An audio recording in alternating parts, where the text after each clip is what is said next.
Derek and Rob, thank you. Another ludicrous game of football at this World Cup. And by the way, that Enzo Fernandez winner, the 31st goal in second half stoppage time at this World Cup.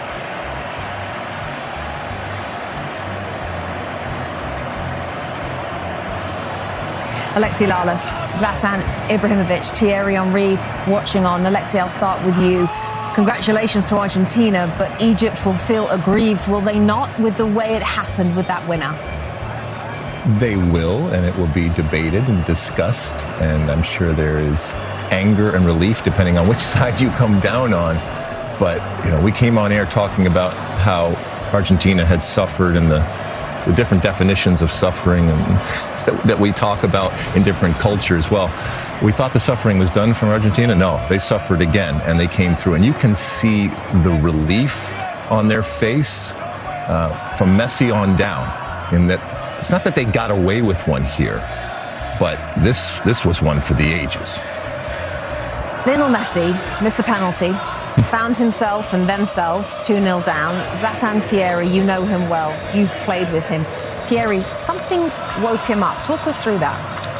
First and foremost, look at him crying, and how much it means for him and his team. But first and foremost, he reminded us that he is human, because he missed some penalties and 4 out of 8. And then he reminds us again that he's not human. I played with him, as you just mentioned.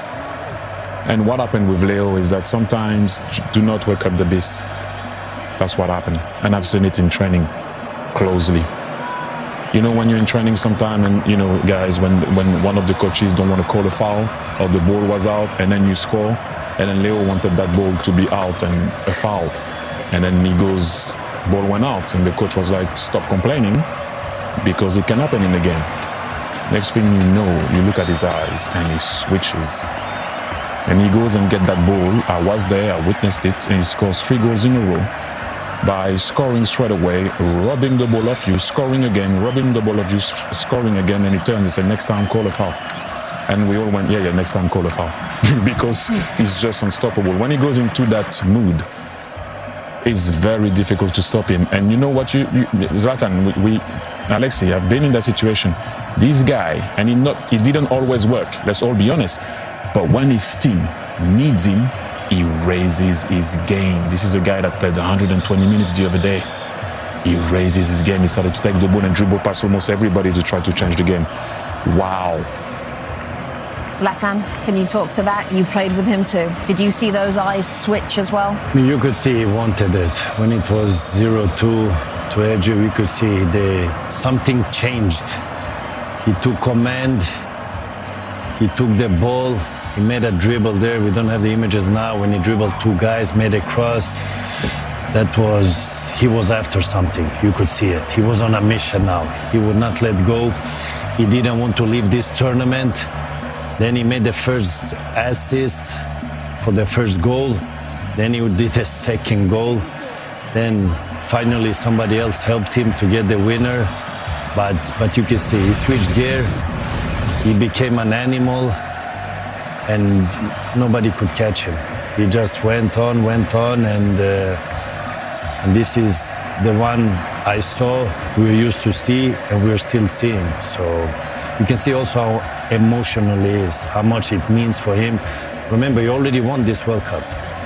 He already won a lot of trophies, a lot of Ballon d'Or, FIFA Player of the Year, everything. I can sit here and just give his CV, and it looks perfect, but he still wants it. He still wants it, and that's impressive. Look at that. Zlatan, can I ask you a question? No. I will still. Okay. Can he be at the top of your list now?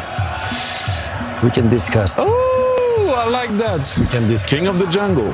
The emotions that Zlatan talks about, though, is so interesting. Like you say, Zlatan, he's won everything in the game over and over again, and he is inconsolable after this match. Alexi, he wants more. He's hungry.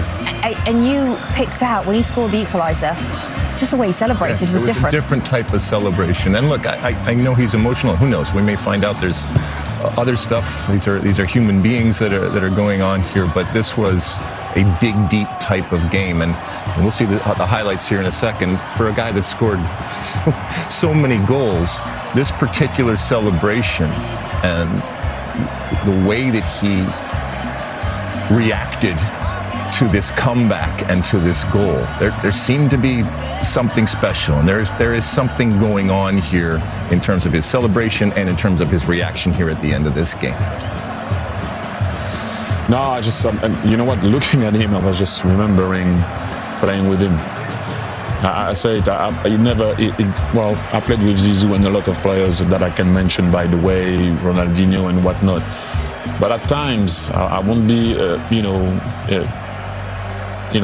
it's not shameful to say that, but at times he scored some goals and I was on the field and it took me a little while, 1 or 2 seconds, and I went, wow. And I'm like, oh, you're playing. Well, go back into the game. Like, it doesn't happen often to me, but he's one of a kind. And like I said, I had the opportunity to play with him for 3 years. Wow. When he did his action, dribble 2, Thierry watched me and I said, he wants it. He wants it. Watch out now. It was a moment when we thought that Egypt is going to go through. I mean, we like surprises. We like a little bit sometimes when it's upset, but then we saw Messi when he started to hunt. Nobody could stop him. Look, we in LA area, Culver City or whatever, this is Hollywood stuff.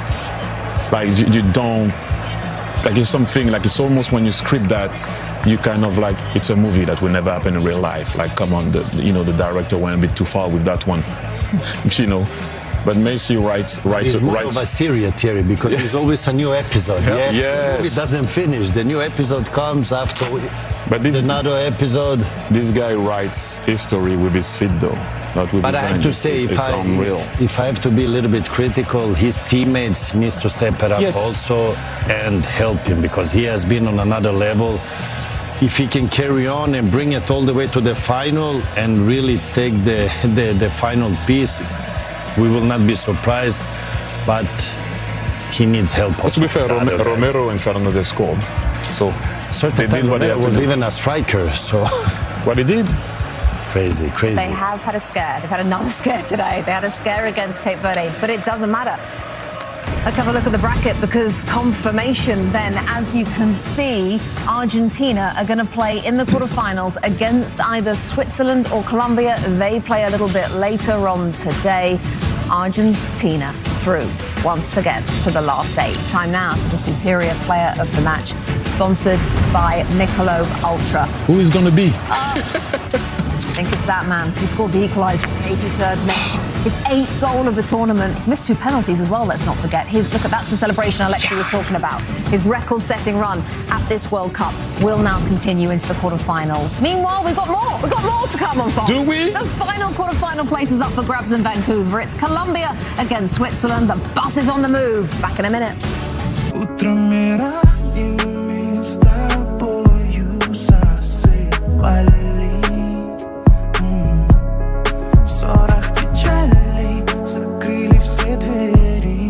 Наших свиданий искрятся лишь глаза в смиренной темноте. Снова теряешь себя, но как же знакомо.